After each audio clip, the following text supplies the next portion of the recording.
नवा विचार घर घर आता करू सुंदर. सकाळी बागेत फिरते बाई मी आरोग्य साधिते. सकाळी बागेत फिरते बाई मी आरोग्य साधिते. आज आपण एका अशा घराला भेट देणार आहोत ज्यांच्या टेरेसवर एक परसबाग आपल्याला पाहायला मिळते आहे.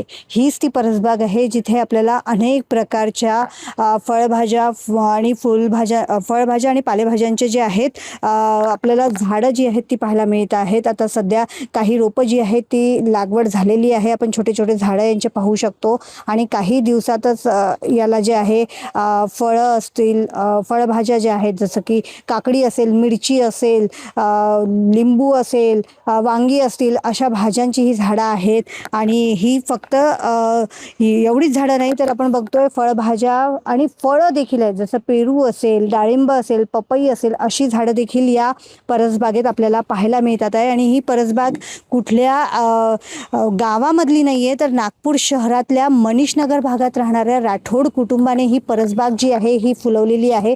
फुलांची झाडं देखील आपल्याला वेगवेगळी पाहायला मिळतील. त्यासोबतच आपण बघतो आहे की इथे मोठ्या प्रमाणावर वेगवेगळ्या प्रकारची झाडं जी आहेत ती पाहायला मिळतात आणि वेली ज्या आहेत त्या पाहायला मिळतात. ह्या ज्या वेल तुम्ही बघताय, द्राक्षाची वेल आहे, याच्यामध्ये अनेक प्रकारच्या वेल ज्या आहेत त्या इथे पाहायला मिळतात आपल्याला.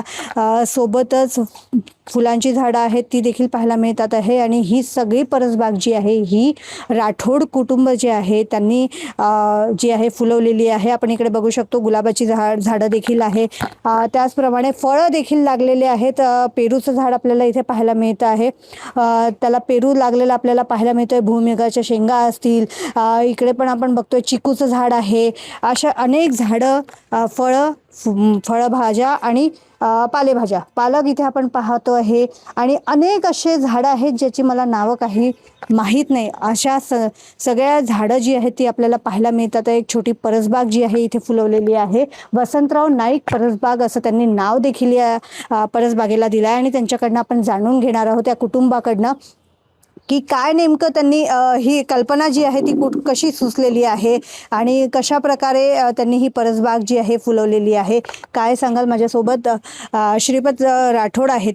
ही त्यांची परसबाग आहे आणि तुम्ही राहता त्याच बिल्डिंगच्या अगदी चौथ्या मजल्याच्या त्याच्या वरच्या टेरेसवर तुम्ही ही परसबाग फुलवलेली आहे. अंदाजे 50 फूट उंचीवर ही परसबाग आहे. काय सांगाल? एकतर परसबाग यासाठी केली की आज आरोग्याचे प्रश्न वाढलेले आहेत आणि प्रत्येक घरी ताजा, हिरवा आणि केमिकलमुक्त, विषमुक्त भाजीपाला प्रत्येकाला मिळालं पाहिजे. प्रत्येकाचं आरोग्य चांगलं राहिलं पाहिजे. त्याची सुरुवात आम्ही आमच्यापासून केलेली आहे. गेली अनेक वर्षापासून, विशेषतः आमचं जवळपास 10 वर्षापासून इथं राहतो. 10 वर्षापासून कुटुंबातल्या 4 लोकांचा आरोग्यावरचा 5,000ही खर्च नाही, पूर्ण 10 वर्षाचा. सर्दी, खोकला, पडसा ते झाला का नाही तर इथं सगळ्या प्रकारचे पालेभाज्या आहेत ते जैविक पद्धतीने आम्ही पिकवतो. इथला सगळा जो कचरा आहे त्याचंच आम्ही डिकम्पोस्टिंग करतो, खत करतो. आणि गरज पडलीच तर आम्ही गांडूळ खत, गोकुरपामृत हे सगळं इथं बनवतो आणि ज्यातून हे भाजीपाला पिकतो. नक्कीच. ही जी परसबाग तुम्ही फुलवलेली आहे त्यामध्ये तुमच्या संपूर्ण कुटुंबाचा वाटा आहे. मला सांगा की वसंतराव नाईक परसबाग हे नाव देण्यामागचं आणि ही परसबाग फुलवण्यामागची प्रेरणा काय आहे नेमकी? आम्ही परसबागेला वसंतराव नाईक नाव यामुळं दिलं की वसंतराव नाईकांनी सर्वाधिक काळ मुख्यमंत्री म्हणून राहिले आणि त्यांनी हरित क्रांतीबद्दल खूप काम केलेलं आहे. शेतकऱ्यांसाठी खूप काम केलेलं आहे. म्हणून आम्ही परसबागेचं नाव त्यांचं दिलेलं आहे. आणि दुसरी गोष्ट म्हणजे आम्ही इथं ऑर्गॅनिक पद्धतीचा सर्व भाजीपाला घेतो, फळभाज्या घेतो आणि पालेभाज्या घेतो आणि फळं तर भरपूरच आहेत. आणि सगळ्यात जास्त म्हणजे इथे ऑर्गॅनिक पद्धतीचं जसं वापरता येईल तेच वापर करतो आम्ही. घरातला वेस्टेज कचरा जो निघतो किचनमधला वगैरे त्याचा पण वापर करतो. इथला जो कचरा निघतो त्या झाडांची पानं वगैरे त्याचं पण आम्ही मटका खत बनवतो, जीवामृत बनवतो इथे आम्ही. ह्या सगळ्यांचा वापर करून आम्ही इथे परसबाग फुलवलेली आहे. मला एक सांगा की एवढी झाडं इथे पाहायला मिळतात आहे, त्यामध्ये पालेभाज्या आहेत, फळभाज्या आहेत, फळं देखील आहे. मला सांगा शेवटची भाजी जी बाजारातून आणलेली केव्हा आणली होती, आठवतं तुम्हाला? शक्यतोवर आम्ही जवळपास वर्षभरातले 10 महिने भाजीपाला आम्ही मार्केटमधला आणतच नाही. 2-3 गोष्टी सोडल्या तर मार्केटमधून भाजीपाला आणण्याची आम्हाला आवश्यकताच पडत नाही. सगळा भाजीपाला आम्ही इथलाच घेतो. एखाद्या वेळेस आणलो तर आणतो, नाही तर शक्य तर आम्ही उन्हाळ्याचे 2 महिने मिक्स डाळी खातो आणि एरवी इथला भाजीपाला खातो. म्हणून मार्केटचा भाजीपाला आम्ही शक्यतोवर आणतच नाही. नक्कीच. मला सांगा की मोठ्या प्रमाणावर तुम्ही इथे म्हणजे सेंद्रिय जी शेती म्हणतो ती तुम्ही इथे करता आहात. इथे कुठल्याही प्रकारचं तुम्ही रासायनिक फवारणी जी आहे ती करत नाही. मला सांगा की मोठ्या प्रमाणावर शेतकऱ्यांना रासायनिक फवारणी करावी लागते, ज्याप्रमाणे वातावरणात बदल होतात. तुम्हाला गरज नाही भासली? काय नेमकं तुम्ही करता की तुम्ही सांगितलं की मगाशी सांगितलं इथे तुरीच्या शेंगा देखील आहेत, डाळी देखील तुमच्या घरच्याच असतात. कुठली झाडं लावली आहेत आणि कशा पद्धतीने तुम्ही ही परसबाग फुलवली आहे? आम्ही सर्व प्रकारच्या वेलवर्गीय भाजीपाला आहे, रूटवर्गीय भाजीपाला आहे आणि फळवर्गीय, ज्यामध्ये वांगे आहे, टमाटर आहे, भेंडी आहे.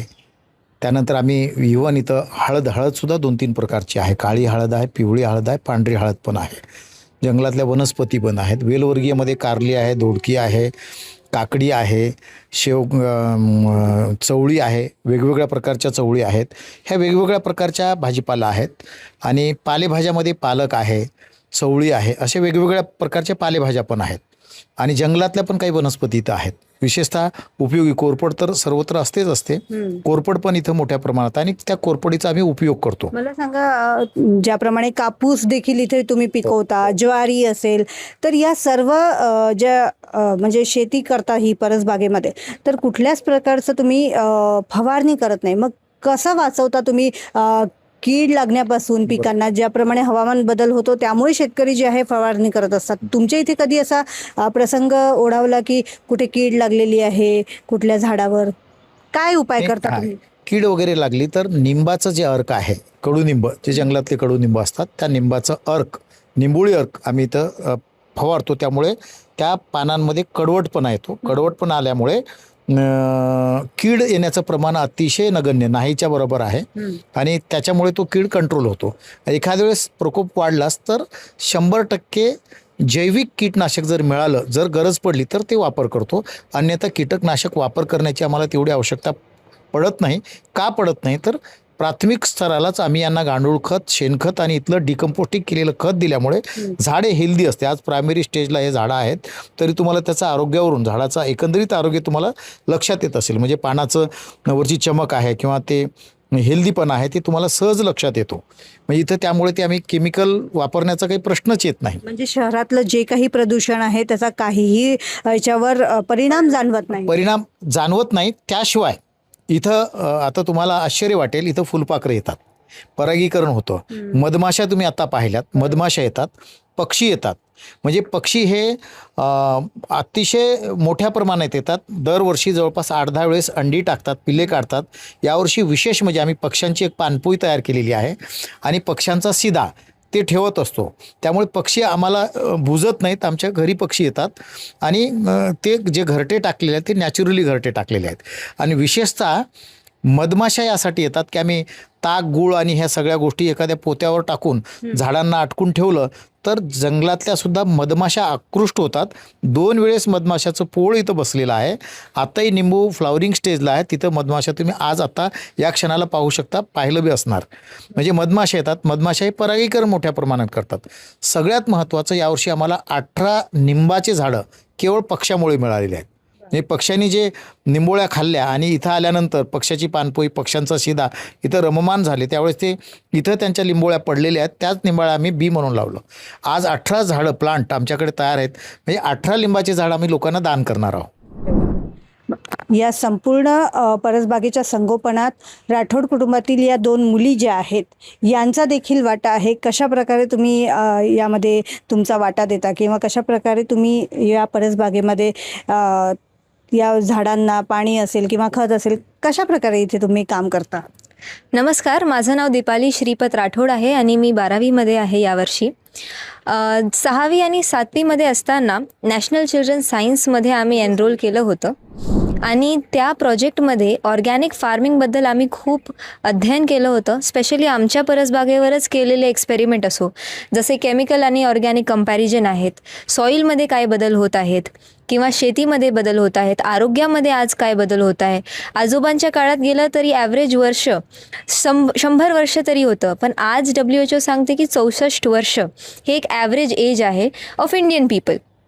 तर या सगळ्या गोष्टींना समजून आमच्या बाबांनी, आमच्या आईंनी, आमच्या परिवारांनी वसंतराव नाईक परसबाग ही फुलवली. जैविक पद्धतीने आम्ही सगळं 98% जो आम्ही खातो वरूनच आम्ही कल्टिवेट करतो. 95+ व्हरायटीज आहेत, 700हून अधिक झाडं आहेत. ऑफकोर्स संगोपन तर आम्ही सगळे सोबत मिळूनच करतो. पाणी देणं असो, रोप लावणं असो किंवा मातीवर खाली करणं असो, आम्ही सगळे सोबत मिळून करतो. आणि या सगळ्या प्रयोगामुळे आम्हालासुद्धा शिकायला भरपूर काही मिळतं. आजची पिढी ज्यांना शेतीविषयक काहीच रुची नाही, त्यांना आम्ही एक ट्रेनिंग असो किंवा ॲग्रोव्हिजनमध्ये आम्ही सतत 4 वर्षापासून ॲज ट्रेनर्स आणि स्पीकर्स जातो, तर त्यांनाही आम्ही एक मार्गदर्शन आम्ही देऊ शकलो या प्रयोगामुळे. तर इट्स व्हेरी नाईस एक्सपिरियन्स. नक्कीच. तू काय सांगशील? तू आता जस्ट 10वी पास झालेली आहेस आणि तू देखील या सगळ्या याच्यामध्ये काम करते, या परसबागेमध्ये. कशी आवड निर्माण झाली? लहानपणीपासून हे बघते सगळं? एक्झॅक्टली. तुम्ही जे सांगितलं होतं की लहानपणीपासूनच आवड निर्माण झाली, तर यामुळे कारण आम्ही आईबाबांना बघत होतो जेव्हा ते परसबागेत हे सगळं करायचे, तेव्हा आम्हाला तेव्हापासूनच एक रुची हे निर्माण झाली होती की काय करत आहे. मग आम्ही येऊन विचारायचं, मग आईबाबांनी सांगायचं, ते सगळ्यात आम्ही पण त्यांना हेल्प करू लागलो. त्यातून जे आम्हाला नॉलेज भेटलं, जे आम्ही एक्सपिरियन्स केलं, ते आम्ही हे बुकमध्ये लिहिलेलं आहे. यामध्ये सगळे जे आम्ही ऑर्गॅनिक आणि केमिकल हे सगळ्यांचे जे एक्सपेरिमेंट्स आम्ही केलेले आहे ते या बुकमध्ये आम्ही लिहिलेले आहे. आणि तेच आपल्यापुरतं न ठेवता सगळ्यांना कळावं आणि त्यांना अवेअरनेस पोहोचावी, त्यांनी पण असे प्रयोग करायचे, यामुळे आम्ही हे पुस्तक लिहिलेलं आहे. तेच आम्ही सगळ्यांना सांगतो हे सगळं. नक्कीच. जनरली आपण आता बघतो आहे की आत्ताची जी पिढी आहे त्यांना मला नाही वाटत की शेतातल्या झाडांची नावं किंवा ते कसं म्हणजे रोपण कसं होतं किंवा कशा प्रकारे त्यांची काळजी घ्यावी लागते या सगळ्या गोष्टी माहिती असतील. तू आता इथे काय काय करतेस?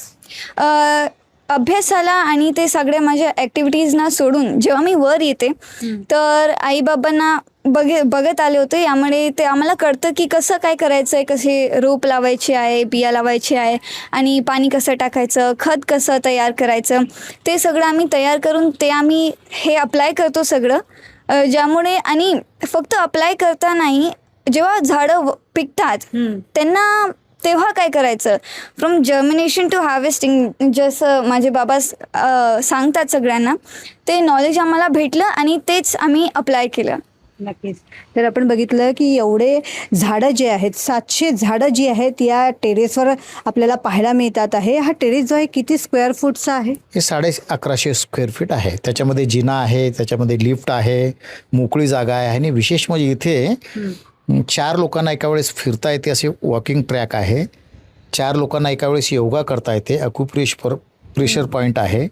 एक ऑक्सिजन झोन आम्ही तयार केला आहे. तिथं सगळीकडे तुळस आहे आणि पिंपळ आहे आणि तिथे ॲक्युप्रेशर पण करता येते, ध्यान पण करता येते, योगा पण करता येते. म्हणजे सगळ्या प्रकारचं मेडिटेशनपासून ते फिरण्यापासून 25-30 लोकांची मीटिंगपर्यंत सगळ्या गोष्टी अगदी सहजपणे करता येईल असं आम्ही ते इथं केलेलं आहे. नक्कीच. मला सांगा की तुमच्या या परसबागेची प्रेरणा घेऊन जे काही बिगिनर्स असतील त्यांना तुम्ही काय संदेश देऊ इच्छिता?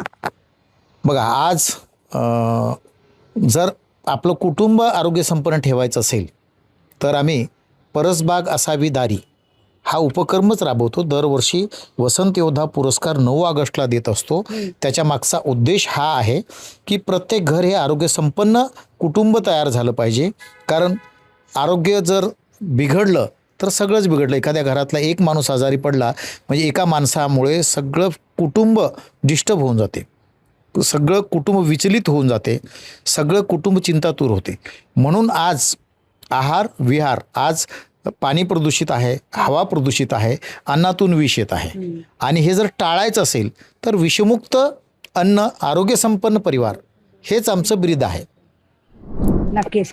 तर ही होती राठोड कुटुंबाची टेरेसवरील परसबाग. 1100 स्क्वेअर फीटमध्ये ही परसबाग आहे. 700 झाडं आहेत ज्यामध्ये फळभाज्या असतील, पालेभाज्या असतील, फुलं आहेत आणि फळं देखील आहेत. आणि वर्षाचे 10 महिने जे आहेत ते इथलाच भाजीपाला, इथलीच फळं जे आहेत ते खातात. आणि घरात कुठल्याही प्रकारचं जे केमिकलयुक्त भाजी असेल, फळं असतील ते त्यांच्या घरी येत नाहीत. जर का तुम्हाला हे हिरवगार नंदनवन राठोड कुटुंबाचं जर का आवडलं असेल आणि तुम्हाला देखील अशीच परसबाग जी आहे आपल्या टेरेसवर फुलवायची असेल तर नक्कीच आजचा हा व्हिडिओ जो आहे हा तुमच्या प्रत्येकासाठी प्रेरणादायी आहे. क्षितिजा देशमुख, लोकमत.com, नागपूर.